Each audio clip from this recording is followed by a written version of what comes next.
and welcome to a new video. Today we are going to be talking about how we built this awesome studio setup, as a lot of you guys have been wondering. And no, I don't mean my desk setup or my Volta boxes like I covered in my last video, but I just mean this setup that I shoot all my other videos in. The one I'm sitting in right now, and how I built it for an actually pretty low budget. Well, if I can get through this video without destroying it with this tennis ball, right, Georgia? She's a peachy pie. Let's get started. So the first and most prominent thing you're going to notice is these giant lights. They came in a kit from Fancier Studio. I think it was called like the Softbox Studio kit. It also came with a backdrop, which was awesome, but I know they also sell it without a backdrop. And surprisingly, this kit is not that expensive. With the backdrop, I believe it's $150, and with just the lights, it's $109. And these lights might be one of the best purchases I have ever made as far as my YouTube channel, along with my camera, computer, and editing software. Like, these things are essentials. I use them in every single video. And what's awesome is I can just leave them really loose, so I can easily turn them around into whatever angle I want. So when I'm shooting in other angles in the studio, like when I'm vlogging, for example, I can move, say, this key softbox light on the side towards my desk setup, and then I can have my desk setup lit up all perfectly like that. They're just awesome, and I really, really like them. The kit comes with 3 lights. I made a whole video on this back in my old studio, but basically, I use something called 3-point lighting. Georgia, I know, you don't really want to hear about 3-point lighting now, do you? And then I have one light above me, and that's the same as what's over here as the fill light. It's just acting as a hair light, and it's just making me stand out from the background, as well as illuminating this whole table here. Although I only keep that one on half brightness, which you can do with these lights just by switching one of the switches off, because when it's too bright, I feel that my face looks too pale, and I look like a peach, right, Georgia? No, but in all seriousness, I look enough like a ghost right now, but if you go back to something like my VR for $8 video, you literally can't tell the difference between my face and this table, or toothpaste, or my white desk setup, or Voldemort. It's just really sad. Next up, we've got this table, which I believe is from IKEA. There's honestly nothing special about it. It's just a plain white table. I honestly wish I had a bigger one, but I make it look bigger than it really is by pushing it closer to the camera. And yes, I know it is similar to unbox therapy. I've heard it from enough of you in the comments, but you'll just have to live with it. Next up, we've got the audio. So as you guys know, the audio in my videos isn't that great, but it's definitely good enough and it gets the job done. And I'm using an awesome budget setup. Again, I made a whole video on this, but this, what you're listening to right now and you can't really see because it's just off camera, is the Rode VideoMic Go. It's just plug and play. You put it on the camera and plug it in, and bam, your audio quality is improved by 1000%. I also have it plugged into the Rode VC1, which is just a 6-foot audio extension cable, and it's wrapped around this little Amazon Basics microphone stand, and this entire audio setup is less than $150. But that's just this setup. What if you want to get an overheading, or a second angle, or a third angle, or a fourth? Well, that's where this thing comes in. This, which I know you can't see, and that's for good reason, is my overhead setup. I made it out of the stands I used to use for my backdrop, which I used instead of this gray wall a while back. It's hard to explain, but I basically just hooked up the top of the backdrop thing to these stands, and then I screwed a little 1/4-20 screw into the middle, and then I can easily mount my Canon S110 camera, which is just an inexpensive point and shoot, on there and get that awesome downward view. Or if I have another camera on me, like if I have a friend over, or even my phone if I don't have another camera. And this thing's just a cheapo $20 tripod I got from Office Max, but I'll leave another great option linked in the description. Tripods like these are super cheap,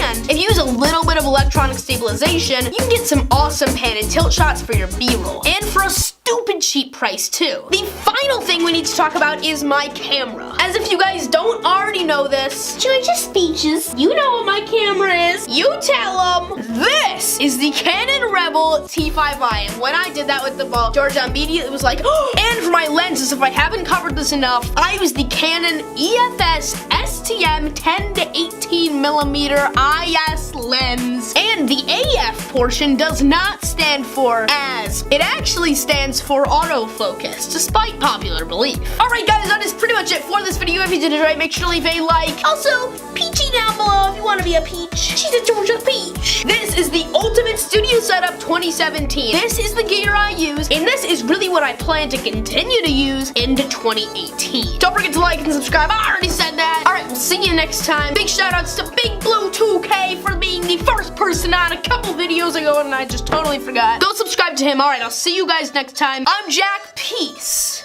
out.